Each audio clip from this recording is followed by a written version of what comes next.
আজকে চলে আসছে মিষ্টি কুমড়ার বিচির ভর্তা করতে, আর সেটাই দেখাবো আপনাদের সাথে শেয়ার করবো। চলুন কিভাবে মিষ্টি কুমড়ার বিচি ভর্তা করি। এরকম করে মিষ্টি কুমড়ার বিচি আমি ছিলে নিচ্ছি। আর এই যে বাচ্চাগুলো দেখেন রুমের মধ্যে এসে গ্যাদারিং শুরু করে দিয়েছে। বাহিরে বৃষ্টি হচ্ছে আর এরা ঘরের মধ্যে খেলাধুলা শুরু করে দিয়েছে। ছোট ছোট বাচ্চা কিচিরমিচির শব্দ করতেছে, বৃষ্টির দিন ঘরের মধ্যে ভালোই লাগতেছে। তো চলুন তারপরে আমি কি করি দেখেন।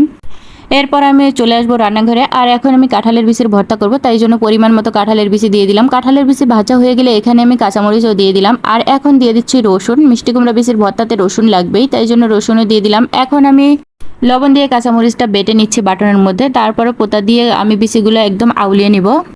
এরকম করে থেতলিয়ে নিয়ে আমি বিচির খোসাগুলো ফেলে দিব। দিয়ে আমি বিচিগুলো নিয়ে কাঁঠালের বিচির ভর্তাটা বানিয়ে ফেলবো। আর কাঁঠালের বিচির ভর্তা সানা হয়ে গেলে আমি এর মধ্যে পেঁয়াজ দিয়ে দিব বেশি করে, তার মধ্যে সরিষার তেলও দিয়ে দিব। সরিষার তেল না দিলে মনে হয় ভর্তার স্বাদই চলে আসবে না, তাই জন্য সরিষার তেল দেওয়ার পর এখন আমি করব বিচির ভর্তা। এগুলো বাটির মধ্যে তুলে দিয়ে আমি এখন বিচির ভর্তা করব। বিচির ভর্তা করার